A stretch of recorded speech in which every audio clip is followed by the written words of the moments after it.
Why do we like action movies? Is it the exhilaration we get as the good guy dives out of the way of an explosion? You know what? Probably not. We know that it'll be fine. Okay, so if it's not that, is it the fantasy that we play out in our own heads as we put ourselves in the protagonist's shoes? Well, maybe. But I think it's more got to do with fun. And that's it. Pure, simple fun. The kind that can't be found in other genres. It's this approach where everything is played out with dead seriousness, though at the same time is ridiculously unrealistic too. It's this idea of a romanticized and perfected world. One in which the hero never runs out of bullets, the bad guys always miss, and good will forever triumph evil. We see it as Schwarzenegger plows his way through a horde of opposing enemies, each taken down with a myriad of bullets from movie to movie. We see this as Spider-Man fights for justice against the criminals of New York in all of his films, and we see it as Luke Skywalker and his allies partake in epic battles against their adversaries in the original Star Wars trilogy. We see it as Indiana Jones, Alan Ripley, John McClane, and the guy from Speed accomplish their tasks and eventually win in the end. But what is it that these films all have in common? What is it that makes these films special?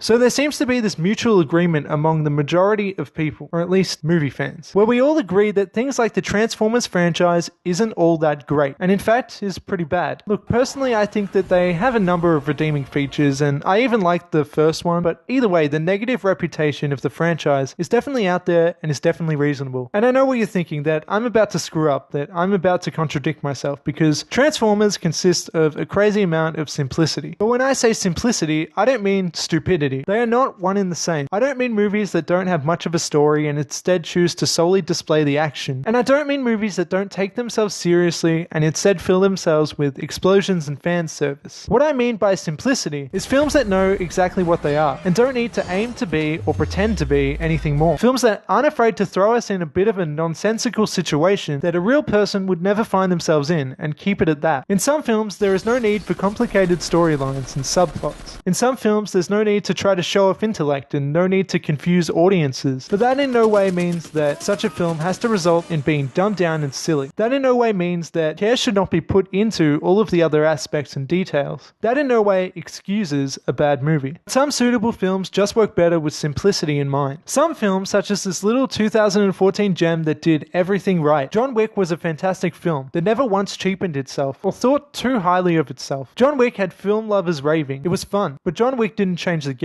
John Wick didn't revolutionize the action genre or evolve film as we know it. No, instead, John Wick brought it back to basics. This was a character whom we'd never heard of, with history that we hadn't seen. But it didn't matter. John Wick wasn't selling out some big franchise, nor was it trying to be an Oscar contender. John Wick knew what it was, and it played its cards accordingly. We as an audience are introduced to the protagonist with little exposition. Instead, we are shown what we need to see. Early on, we are told who John Wick is. Well, John wasn't exactly the boogeyman. He was the one you sent to kill the fucking boogeyman. And the film backs this up. And what made John Wick so special, in my opinion, was that there were no loose ends or hanging subplots. There wasn't a piece of filler or fluff in sight. John Wick set out to be an action film, and what an action film it turned out to be. With only a simple revenge-based storyline that never once tried to be too witty or too clever for its own good, backed up by impressive choreography and action sequences, as well as a fulfilling world that it was all set in, John Wick was a movie that had my attention. What sets something like Transformers apart from John Wick, though, is that it tries too hard in some ways and not enough in others. It tries to have complex stories about alien robots taking over the world and something to do with the government, yada yada, but they forget about the humanity and they forget about the fun. I guess unless you count weird robotic fart jokes and robots peeing as fun. These films try to be interesting but often just deliver convoluted messes, resulting in the same story again and again, where some human gets caught up with Optimus Prime and helps retain some MacGuffin in the form of an ancient artifact in order to, I don't know, stop evil or something. And to distract us from such nonsense, they put on a loud show filled up with countless car chases, exploitive shots, and explosions. But somehow, these things make money. More money, in fact, than another fantastic action film from 2011 called The Raid. A lot more money. It's ridiculous. The Raid is a film which will have you in awe when you watch it. If you've seen it, you know what I'm talking about. And this is primarily because The Raid does what many action films fail to do. The Raid displays its action clearly. Not only is the choreography of each fight scene obviously well thought out and planned, but the camera angles and framing soak up as much of the atmosphere during these fights as possible. There's no cutting away from the action. There's not an abundance of shaking of the camera. There are no shots that are too close to see anything. Instead, everything is left out in the open. So we see as our protagonist makes his way through the halls of the building in which the film is set, we see as he takes down his enemies with such sheer speed and agility. We relish in the intimidating violence that we ourselves don't want to experience. And most importantly, but most simply, we can see who is where and what is going on. But to be fair, you may have to slow down the footage because my god, those guys are fast. Some other great examples of movies that show their action stylishly, though, include Oldboy, all three Matrix titles, despite their various qualities, and the many confrontations in the masterpiece that is Kill Bill. Films that do this wrong instead choose to convolute their visuals into a cinematic mess. These are scenes where we cannot clearly see what is going on, scenes in which obscure the action, and in which only come off as confusing.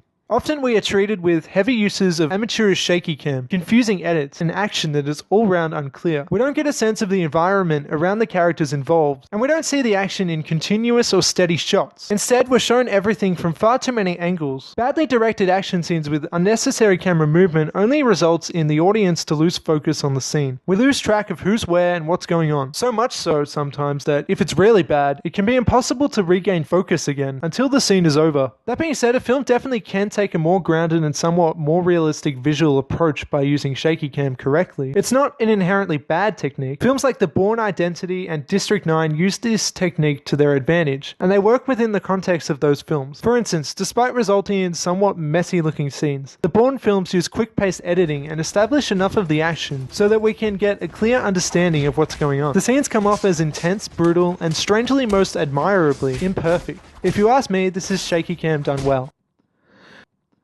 Speaking of confusing action, films that often have these problems would also usually be incapable of sufficiently achieving something else: implication and suggestion through characters, actions, and body language, as well as camera direction. 2015's Mad Max Fury Road is a great example of a film that can accomplish something like this successfully. We see this as we are constantly shown through visual implications what Max's motivations are throughout the entire film. Max himself, infamously, but in my opinion suitably, has very little dialogue in the film. He doesn't care to get to know others, and is not a man in favor of showing himself in desperation. So when Max wants something, when he needs something, he'll often just glance at another character. He'll look at the handcuffs or the mask that he wants off, and he'll do something about it, anything that he can. When he wants Furiosa to shoot something, or often somebody, he'll hand her the gun. And when he wants water, all he does is say that one word: water.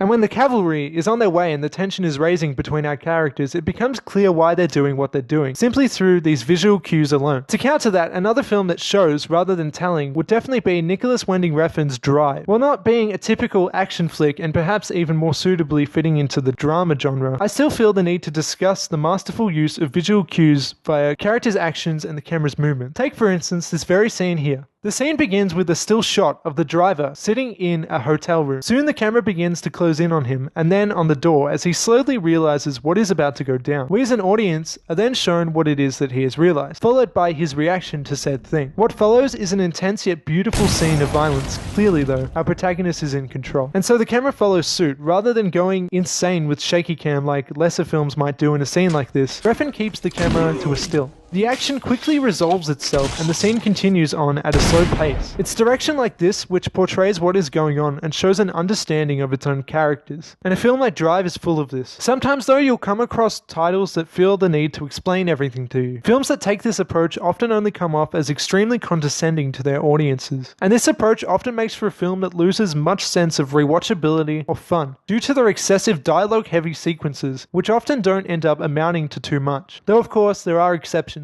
In some films, a heavy use of exposition is necessary. A good film will know its reasonable limits. A good movie will not overdo it, and will understand the necessary balance. Why do we love movies like Die Hard, like The Force Awakens, like T2? Strong characters often make for good films. If we care about our characters, we care about the action, and ultimately we care about the movie. It makes us concerned when they are in danger, even more so if they come off as even somewhat vulnerable. If the protagonist was weak, would people still watch and enjoy something like Raiders of the Lost Ark? If the hero wasn't undeniably a cool badass kind of character, would something like the Rambo films or Mission Impossible be any good? And if the villain wasn't worthy, would A New Hope, X-Men, or Predator even even be remembered? Probably not. An endearing hero is important, as is a menacing villain. The two go hand in hand, and as the saying often goes regarding to James Bond films, a movie can only be as strong as its villain. Now, while I don't particularly agree that this is always the case, I'd still say that it definitely doesn't hurt. It's why we love The Dark Knight, and it's why Django Unchained is so memorable. Despising the bad guy makes us root for the good guy that much more, and this brings stakes to a film. Films like these understand that it's not only the action that we're in it for. If it were, something like this year's Independence Day would suffice. Yet, here we are in retrospect with its low scores and forgettability. The characters are why something like Jupiter Ascending or the Point Break remake will soon be forgotten if they haven't been already. But films like Kingsman, The Secret Service, and Deadpool will still stay relevant. The characters are likable, and so we feel empathy for them. We care about what happens to them, and we care about where the movie takes them. I've said it before and I'll say it again, the key to a good film is having an interesting story that is told in a unique way. We're constantly let down by films that belong in franchises like Transformers and Pirates of the Caribbean, not because they have inherently badly shot action, but more so just because we don't really care where they're going. Throw an indistinguishable robot in our face or 100 minutes of Jack Sparrow, and we lose interest. The mystery is gone and there's not much left to back it all up. If all that a film possesses is spectacle, it ultimately remains empty. One of my all-time favorite action films is The Matrix, and speaking of story and originality, The Matrix did something that would forever change the way we looked at films. And I don't just mean that there were a lot of movies that copied that damn slow motion 360 rotation shot. No, The Matrix turned things on its head like we hadn't seen before, or at least I hadn't. It catapulted action into a realm of new possibilities. It took an original take in an inherently intriguing plot, and it was extremely in-depth within its own lore. It was also probably the first movie that I watched where during it I said to myself, wait, they can do that? It broke the rules. It turned a video game premise into something borderline philosophical, and it brought plausibility to the ridiculousness of its over-the-top action sequences. But most importantly, it brought curiosity to its audiences. We had to find out what was going to happen, and so we became strongly engrossed in the world which it was set. The same thing goes for films like The Terminator, Looper, and Inception. These films had well-written stories that held audiences' interest and kept us highly absorbed until the ending credits. Of course, though, like everything else that I've said in this video, there are many, many more examples. So that's it, is it? Simplicity, clear direction, show don't tell, strong characters, and strong stories and worlds. Is that all that it takes? Unfortunately, no. There are always more factors. There are always more approaches that can be made. I could go on and on all day about the perks of having iconic weapons or vehicles, and I could discuss all sorts of other factors which work for some different action films, but in the end, it does vary. Because like any other genre, action is split up into subgenres. A silly but fun film like Face Off isn't at all similar to a film like Casino Royale. A film which is loosely considered to be part of the action genre but is more of a comedy like Hot Fuzz is nothing at all like the recent science fiction entry Rogue One. A high body count won't necessarily make a film like Drive any better, but it's basically the point of Commando. A great story may work for Terminator 2, but it's not absolutely necessary for a film like Fast and the Furious. And while something like The Purge Anarchy leans on horror, on the other end belongs something more like Saving Private Ryan, which obviously fits right into the war and drama genres. Each of these films, as different as they may be, do all belong to the action genre. And that's the thing when it comes to film. There's just so much variety. So rather than simply having all the answers, I've just provided some of the different things that make some of the best action films so great. So next time you're watching your favorite action movie, think about what it is that separates it from the rest.